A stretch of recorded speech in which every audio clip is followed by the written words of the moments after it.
Doctor Manmohan Singh ಭಾರತದ 14ನೇ ಪ್ರಧಾನಮಂತ್ರಿ doctor Manmohan Singh ಅವರನ್ನು ಚಿಂತಕರು ಮತ್ತು ವಿದ್ವಾಂಸರೆಂದು ಸರಿಯಾಗಿಯೇ ಕರೆಯಲಾಗಿದೆ. ನಿಗರ್ಮಿಗಳಾದ ಇವರು ತಮ್ಮ ಶೈಕ್ಷಣಿಕ ಮತ್ತು ಕರ್ತವ್ಯ ಎರಡರಲ್ಲೂ ಶ್ರದ್ಧೆ ಹಾಗೂ ವಿನೀತ ಭಾವನೆಯಿಂದ ಗೌರವಕ್ಕೆ ಪಾತ್ರರಾಗಿದ್ದಾರೆ.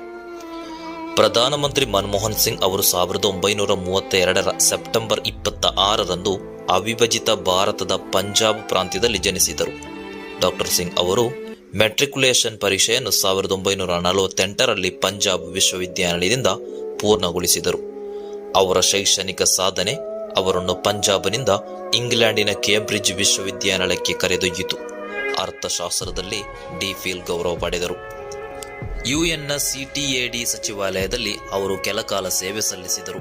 ಇದರ ಫಲವಾಗಿ 1987ರಿಂದ 1990ರವರೆಗೆ ಅವರನ್ನು ಜಿನೀವಾದಲ್ಲಿನ ದಕ್ಷಿಣ ಆಯೋಗಕ್ಕೆ ಮಹಾಪ್ರಧಾನ ಕಾರ್ಯದರ್ಶಿಯಾಗಿ ನೇಮಿಸಲಾಯಿತು. 1971ರಲ್ಲಿ ಡಾಕ್ಟರ್ ಸಿಂಗ್ ಅವರು ವಾಣಿಜ್ಯ ಸಚಿವಾಲಯದಲ್ಲಿ ಆರ್ಥಿಕ ಸಲಹೆಗಾರರಾಗಿ ಭಾರತ ಸರ್ಕಾರವನ್ನು ಸೇರಿದರು. 1972ರಲ್ಲಿ ಅವರನ್ನು ಹಣಕಾಸು ಸಚಿವರಾದ ಮುಖ್ಯ ಆರ್ಥಿಕ ಸಲಹೆಗಾರರಾಗಿ ನೇಮಕ ಮಾಡಲಾಯಿತು.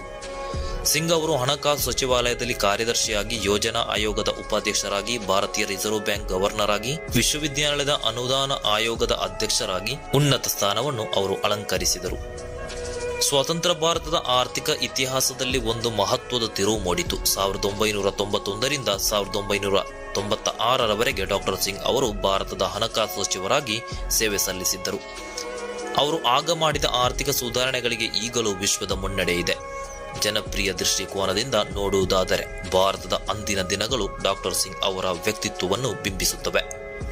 ಡಾಕ್ಟರ್ ಸಿಂಗ್ ಅವರು ಸಾಮಾಜಿಕ ಕ್ಷೇತ್ರದ ಮತ್ತು ಅತ್ಯುನ್ನತ ಸಾಧನೆಗಾಗಿ 10 ಹಲವು ಪ್ರಶಸ್ತಿಗಳಿಗೆ ಭಾಜನರಾಗಿದ್ದಾರೆ. ಆಕ್ಸ್ಫರ್ಡ್ ಮತ್ತು ಕೇಂಬ್ರಿಡ್ಜ್ ವಿಶ್ವವಿದ್ಯಾನಿಲಯ ಸೇರಿದಂತೆ ಹಲವು ವಿಶ್ವವಿದ್ಯಾನಿಲಯಗಳ ಗೌರವ ಪದವಿಗೂ ಡಾಕ್ಟರ್ ಸಿಂಗ್ ಪಾತ್ರರಾಗಿದ್ದಾರೆ.